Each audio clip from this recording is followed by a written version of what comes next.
Morning everyone. स्वागत है आपका एक बार फिर से इवोल्यूशन आर्ट्स क्लासेस में। बिना किसी देरी के शुरू करते हैं आज का न्यूज एनालिसिस। देख लेते हैं आज की जो पहली खबर है वो ये है कि centre of excellence for non conventional energy. Non conventional और एक कन्वेंशनल होती है। नॉन कन्वेंशनल जो एनर्जी होती है वो रिन्यूएबल एनर्जी वाली कैटेगरी है उसमें। अब नॉन कन्वेंशनल एनर्जी जो है उसका सेंटर फॉर एक्सीलेंस हम कहाँ स्थापित करने जा रहे हैं, तो ये याद रखना बहुत ही इंपॉर्टेंट है। जोधपुर। जोधपुर को याद रखेंगे आप। नॉन कन्वेंशनल एनर्जी के लिए जोधपुर को याद रखना है। ठीक है, वही याद रखना है आपको। याद क्या रखना, centre of excellence for electric vehicle. तो दो एक्सीलेंस सेंटर खुल रहे हैं। एक तो देखो, यहाँ पे आप देख लो, जो एक्सीलेंस सेंटर है उनकी स्थापना हो रही है। एक तो नॉन कन्वेंशनल,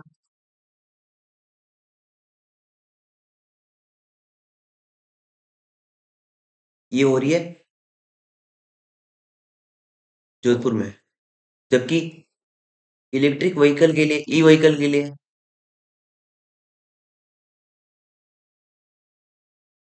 जो एक्सीलेंस सेंटर बन रहा है वो कहाँ बन रहा है, वो आप बता देंगे। जयपुर में। इतनी बात क्लियर है। नेक्स्ट न्यूज क्या है, I start innovation school hub. I start innovation school hub कहाँ स्थापित किया जाएगा, बीकानेर। बहुत ही इंपॉर्टेंट खबरें हैं ये। इनको अगर आप बोल गए तो एग्जाम में कुछ नहीं होना। ये यहाँ से क्वेश्चन 101% बनने तय है। इसके बाहर तो क्या जाएगा। I start innovation school hub, I start innovation school hub Bikaner में स्थापित होगा। अपन ने अभी पिछले दो पॉइंट देखे तो वो एक्सीलेंस सेंटर देखे। एक तो ई व्हीकल के लिए और एक नॉन कन्वेंशनल एनर्जी के लिए। नॉन कन्वेंशनल एनर्जी जोधपुर में होगा एक्सीलेंस सेंटर, और इलेक्ट्रिक व्हीकल के लिए एक्सीलेंस सेंटर होगा जयपुर में। अब तीसरी न्यूज हम देख रहे हैं, I start innovation school hub Bikaner में बनेगा। अब आप मुझे बताइए कि जो कुश्ती अकादमी है, कुश्ती अकादमी का निर्माण कहाँ होगा, बता देंगे आप। आपको पता है, हमने पहले पढ़ा है, तो आपको पता होना चाहिए, इंपोर्टेंट हो जाएगा। कुश्ती अकादमी का निर्माण कहाँ होगा, तो चार ऑप्शन है आपके पास, जयपुर, जोधपुर, राजसमंद या कोटा। इसका सही जवाब हो जाएगा भैया राजसमंद। ध्यान रखना है। नेक्स्ट चीज क्या है, डिफेंस सर्विस प्रिपेटरी इंस्टीट्यूट की स्थापना कहाँ होगी। डिफेंस सर्विस प्रिपेटरी जो इंस्टीट्यूट होगा, यानी इसकी प्रिपरेशन के लिए होगा। प्रिपेटरी मतलब प्रिपरेशन के लिए जो इंस्टीट्यूशन होगा वो कहाँ बनेगा और किस लेवल पे बन रहा है, ये ध्यान रखना। संभाग स्तर पर बनेगा। इससे पहले भी कुछ चीज ऐसी थी हमने जो संभाग स्तर पर पढ़ी थी, याद है ना आपको। ब्लॉक स्तर पर पढ़ा, संभाग पे पढ़ा है, तो वो भी ध्यान रखना। जैसे विवेकानंद यूथ हॉस्टल हमने पढ़े, अपने और जैसे सावित्रीबाई फुले जो आवासीय हॉस्टल्स ऐसे भी पढ़े हैं, वो भी पढ़ा है। और मेजर ध्यानचंद स्टेडियम के बारे में पढ़ा। इन चीजों को ध्यान रखना कि किस स्तर पर बन रहे हैं ये ब्लॉक संभाग, किस में बन रहे हैं। तो डिफेंस सर्विस प्रिपरेटरी बन रहा है संभाग स्तर पर। और ये संभाग स्तर पर एक जो हायर सेकेंडरी स्कूल होगा ना, उच्च माध्यमिक विद्यालय, वहां बनेगा। ये सारी जो बातें हैं इस बार के बजट की हैं, तो ध्यान रखना है आपको। एक इंपॉर्टेंट न्यूज ये थी इस बार की कि जो ऑनलाइन पशुधन उत्पाद सर्वेक्षण के लिए, ऑनलाइन पशुधन उत्पाद सर्वेक्षण के लिए एलिस सॉफ्टवेयर, एलिस सॉफ्टवेयर याद रखेंगे। एलिस सॉफ्टवेयर का संबंध किससे है, तो आप बता देंगे पशुधन जो उत्पाद होता है, एनिमल प्रोडक्ट जो होगा उसका इवोल्यूशन करने के लिए या उसका सर्वेक्षण करने के लिए, इवेल्यूट करने के लिए। एलिस जो है electronic live stock integrated sample survey है। ठीक है, यानी जो दूध दही अंडा जो भी है उन सबको सर्टिफाई करने के लिए एक सॉफ्टवेयर बनाया गया है। राजस्थान का पहला पैंथर रेस्क्यू सेंटर कहाँ बनेगा, बहुत ही इंपॉर्टेंट क्वेश्चन है, 3 स्टार लगाइए। राजस्थान का पहला पैंथर रेस्क्यू सेंटर कहाँ बनेगा, कहाँ प्रस्तावित है, पता है आपको। ऑप्शन है पाली, क्योंकि पाली जो है पैंथर की नगरी है राजस्थान में। अगर आप देखो तो पाली, आप जाओगे पाली पे, लेकिन पाली तो गलत है। दूसरा है राजसमंद, ठीक है। राजसमंद वाला भी हम कोमलगढ़ वाला क्षेत्र कहते हैं, तो वो पैंथर वाला जोन है। उदयपुर की हम बात करें या फिर सिरोही की बात करें, सही आंसर हो जाएगा उदयपुर। उदयपुर में जो है सज्जनगढ़। ठीक है, ध्यान रखेंगे ना आप। ये पिछले 2 दिनों से न्यूज में था, उससे पहले हमने पढ़ भी लिया। आज ये वापस मैं आपके लिए लेके आया हूँ ताकि इसकी इंपॉर्टेंस आपको पता चल जाए। मैंने उस दिन भी बताया कि जो रेयर अर्थ मेटल है वो पूरे विश्व में सिर्फ चाइना के पास उसका एकाधिकार बना हुआ। 95% जो रेयर अर्थ मेटल है वो चाइना से अदर कंट्री इंपोर्ट करते हैं। तो रेयर अर्थ मेटल की इंपॉर्टेंस क्या है तो वो भी हमने पढ़ा। इसका स्वास्थ्य में भी, स्वास्थ्य सेक्टर में भी उपयोग है। साथ ही इसका जो बैटरियां बनती है, जो महंगी महंगी चीजें बनती है, उनमें इनका उपयोग है।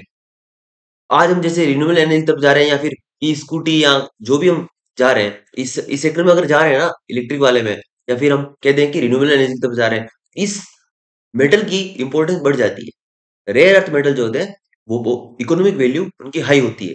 इकोनॉमिक वैल्यू हाई होने के संदर्भ में हम देखें यहाँ पे जो राजस्थान है उसके कुछ जिले इस दृष्टिकोण से, रेयर अर्थ मेटल के दृष्टिकोण से नए क्षेत्र के रूप में उभरे हैं। और इस बार इसका आरंभिक सर्वेक्षण हुआ है और यहाँ पर पता चला है कि यहाँ पर ये सोर्स मिलेगा, मिल सकता है, संभावना है। तो वो संभावना वाले सोर्स एरिया कौन से हैं, तो आपको 101%, तो आप 5 स्टार लगाइए। चलो, 5 स्टार का मतलब इससे इससे टपकना ही टपकना है। उदयपुर, पाली, जालोर, बाड़मेर। देखो इसकी ट्रिक क्या है। एक तो उदयपुर हो गया, फिर पाली हो गया। उदयपुर, पाली, यूपी, जा यानी जालोर, यूपी जा बाबा के पास। यूपी का सीएम कौन है, बाबा ही तो है। यूपी का सीएम बाबा है ना। तो बाड़मेर याद रखना। जा मतलब जालोर, पी मतलब पाली और यू मतलब उदयपुर। यूपी जा बाबा, उदयपुर, पाली, जालोर, बाड़मेर। ठीक है, ध्यान रखेंगे।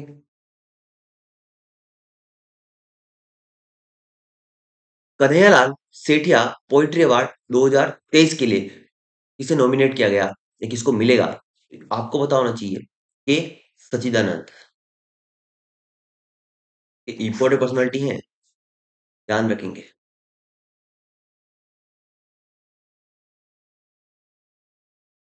कल बात कर ली थी हमने वैसे। खेलो इंडिया यूथ गेम्स जो है, खेलो इंडिया यूथ गेम्स में राजस्थान का बेहतरीन प्रदर्शन रहा। पिछले साल राजस्थान की रैंक 10 थी। पिछले साल राजस्थान की कौन सी रैंक थी, 10वीं रैंक थी। ठीक है, इस बार जो रैंक है,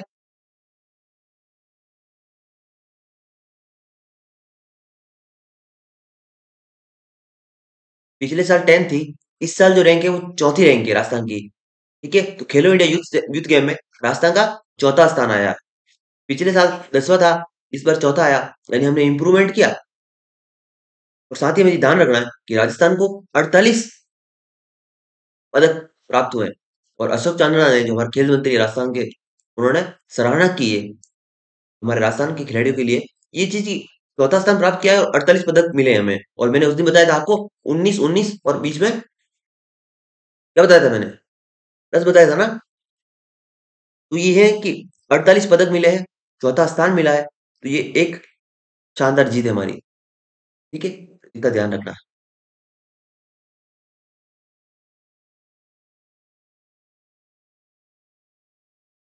बताएंगे आप, राज्य में केसरी सिंह बारहट का पैनोरमा कहाँ बनेगा।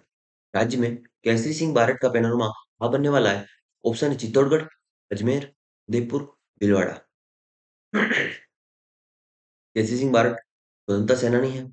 इनका जो पैनोरमा बनने जा रहा है भीलवाड़ा में, क्योंकि इनका जन्म स्थान ही भीलवाड़ा है। भीलवाड़ा में बनेगा भैया। ठीक है, ऐसा क्यों कर रहे हैं हम। ये पैनोरमा बनाने का जो मुख्य उद्देश्य होता है ना, वो ये होता है कि हमारी जो सांस्कृतिक धरोहर है उसका संरक्षण करना है, ताकि आने वाली पीढ़ी उसको याद रखे। ठीक है, तो नया क्वेश्चन ये हो जाता है। एक तो हमने पढ़ लिया केसी सिंह बारट का जो पैनोरमा है वो बन रहा है भीलवाड़ा में। साथ ही हमें ये भी पता होना चाहिए कि पन्ना दह का पैनोरमा कहाँ प्रस्तावित है। पन्ना दह का पैनोरमा कहाँ प्रस्तावित है, इस बात पे आप फोकस करेंगे कि मैंने प्रस्तावित पूछा है नहीं पूछा, क्योंकि कंफ्यूजन हो जाएगा थोड़ा सा। इसलिए क्योंकि ऑप्शन दिए हैं चित्तौड़गढ़, उदयपुर, राजसमंद और डूंगरपुर। तो आपको बताना है इसका सही जवाब। कितने लोगों को लगेगा उदयपुर भी है? उदयपुर भी लगेगा। तो दो ऑप्शन यहाँ पे लग रहे हैं आपको, लेकिन इसका जो सही जवाब होगा वो फिलहाल के लिए ये होगा, पांडोली। पांडोली, चित्तौड़। लेकिन मैं आपको बता दूं कि उदयपुर में जो गोवर्धन सागर है, गोवर्धन सागर की पाल, यहाँ पे भी इसका पेनोरमा है, जिसको राजनाथ सिंह जी ने अनावरण किया था। ठीक है, तो पांडोली में प्रस्तावित है और उदयपुर में इसका पहले से है। ध्यान रखिए दोनों जगह। ठीक है। अब आपके लिए ये क्वेश्चन है, सिंपल सा क्वेश्चन है। जो नवीन सौर ऊर्जा नीति राजस्थान की और पवन ऊर्जा नीति है और हाइब्रिड हाइब्रिड ऊर्जा नीति है, वो कब आई? बहुत ही इंपॉर्टेंट क्वेश्चन है। एनर्जी सेक्टर से बहुत सारे क्वेश्चन पूछे जाते हैं। और जो माइंस एंड मिनरल्स हैं, है ना, खनिज, और इनसे क्वेश्चन पूछे हैं, तो ये पॉलिसी पता होनी चाहिए कब आई है। नवीन सौर ऊर्जा नीति, पवन ऊर्जा और हाइब्रिड ऊर्जा नीति है राजस्थान की, वो कब आई है? आपके पास ऑप्शन है 18 दिसंबर 2019, 21 दिसंबर, 21 मई 2021, 22 जून 2022 और 18 सितंबर 2019। इसका सही जवाब हो जाएगा 18 दिसंबर 2019। याद रखेंगे।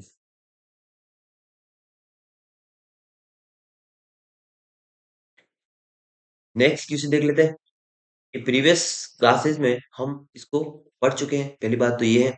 और दूसरा ये है कि राज्य स्तरीय जो अंबेडकर सामाजिक सेवा पुरस्कार है, राज्य स्तरीय अंबेडकर सामाजिक सेवा पुरस्कार, थोड़ा सा यहाँ फोकस करेंगे।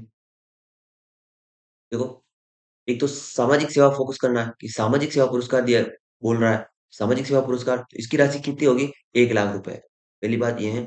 और दूसरी, अगर आपको बोले बोले कि ये महिला कल्याण, पहली तो महिला कल्याण और दूसरा न्याय पुरस्कार, इसके तहत जो राशि वो 51 हजार है। दो दो बातें हमने की है यहाँ पे। दो बातें क्या की? एक तो हमने बात की कि एक तो हमने बात की कि जो सामाजिक सेवा है, अम्बेडकर राज्य स्तरीय अम्बेडकर सामाजिक सेवा पुरस्कार, उसके तहत तो 1 लाख रुपए मिलेंगे। क्योंकि जो महिला प्लस न्याय है, ये तो बात हो रही है कि महिला कल्याण और न्याय पुरस्कार, इसके तहत जो राशि हो जाएगी वो कितनी हो जाएगी? 51 हजार। याद रखना है। ठीक है।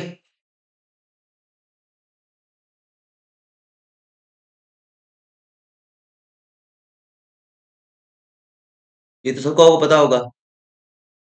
राजस्थान जैविक खेती कितने क्षेत्र में कर रहा है? 6.86 लाख हेक्टेयर क्षेत्र में राजस्थान जैविक खेती कर रहा है। और जैविक खेती की अगर रैंक की हम बात करें राजस्थान की, तो वो टॉप पे है। ठीक है।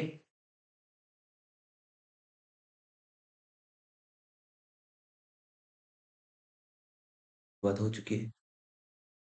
ओके। अब ध्यान रखना है, जो राजस्थान रत्न पुरस्कार है वो हमेशा इंपॉर्टेंट रहता है। तो राजस्थान रत्न अवार्ड के बारे में हमें पता होना चाहिए कि इसकी शुरुआत जो हुई थी वो 2012 में हो गई थी। 2012 में ये शुरू हुआ था। और प्रथम बार इसको 2012 में दिया गया था 7 लोगों को। उनमें कन्हैयालाल सेठिया हो गए, लक्ष्मी कुमारी चुंडावत हो गई, कोमल कोठारी हो गई, विजयदान देथा, जगजीत सिंह, विश्वमोहन भट्ट और अल्लाह जिराई भाई। लेकिन हम बात करें कि 2022 में जिसको अवार्ड को दिया गया है, वो कितनी को दिया गया है, तो वो हमारे लिए इंपॉर्टेंट हो जाता है। तो याद रखेंगे आप, Shri Dalveer Bhandari international court of justice में ये जज रह चुके हैं। R M Lodha supreme court के जज रह चुके हैं। एल एन मित्तल उद्योगपति हैं। और अनिल अग्रवाल वेदांता ग्रुप के चेयरमैन है। और शीन काफ निजाम मशहूर शायर है। और केसी मालू वीणा कैसेट्स के डायरेक्टर है। ये हमने केसी मालू के बारे में पढ़ा भी था, वीणा कैसेट के डायरेक्टर। तो इन 6 लोगों को 2022 के लिए राजस्थान रत्न अवार्ड से नवाजा गया है। थोड़ा सा ये भी आपको पता हो कि जो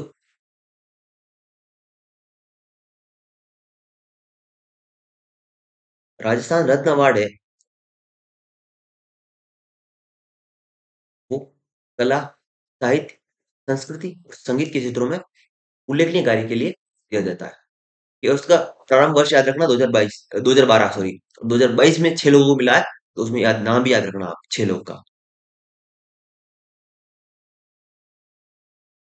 मैंने यही पढ़ा दिया है। प्रदेश का एकमात्र उमिया माता जी का मंदिर, क्या बताएंगे आप? डूंगरपुर।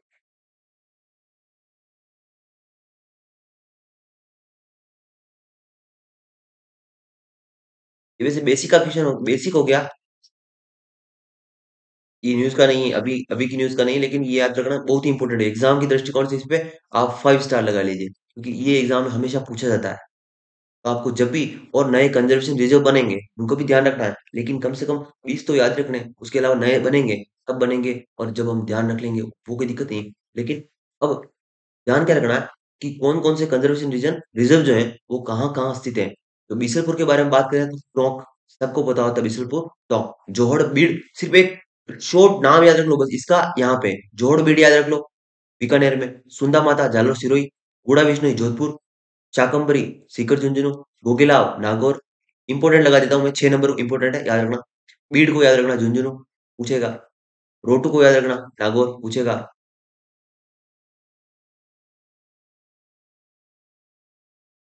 ठीक है। उम्मेदगंज, बख्शी विहार, कोटा पूछेगा। जवाई सबको पता है, पाली लेपर्ड के लिए फेमस है। बसियाल खेजड़ी नहीं पूछेगा इतना। बांसियाल खेजड़ी, बागोर, शमशेदर, झुंझुनू, जवाई बांध लेपर्ड, ये तो सबको पता है। मनसा माता याद रखना, मनसा माता को याद रखना, 14 नंबर झुंझुनू में। शाहबाद को याद रखना, 12 में। रणखार को याद रखना, बहुत इंपॉर्टेंट है, मोस्ट इंपॉर्टेंट। रणखार, रणखार, रणखार, रणखार जालोर में, ठीक है। शाहबाद को याद रखना, 12 में, वो तो हमने पढ़ लिया। फिर बीड़ को याद रखना, भीलवाड़ा। देखो एक दो है यहाँ पे, एक बीड़ संरक्षित क्षेत्र झुंझुनू है, और ये बीड़ घास की बात हो रही है यहाँ पे। बीड़ घास और बीड़ संरक्षित दोनों में कंफ्यूजन हो सकता है, ठीक है। ध्यान रखना, 7 नंबर और 18 नंबर में कंफ्यूजन हो सकता है। बीड़ घास की बात करेगा तो भीलवाड़ा कर देना, और बीड़ खाली बीड़ की बात करें तो आप झुंझुनू कर देना। बागडड़ा की बात करें तो बागडड़ा उदयपुर में है, ठीक है। क्रोकोडाइल कंजर्वेशन रिजर्व है। और वाडा खेड़ा जो है वो सिरोही में है। दोनों को याद रखना, वाडा खेड़ा और बागडड़ा, ठीक है।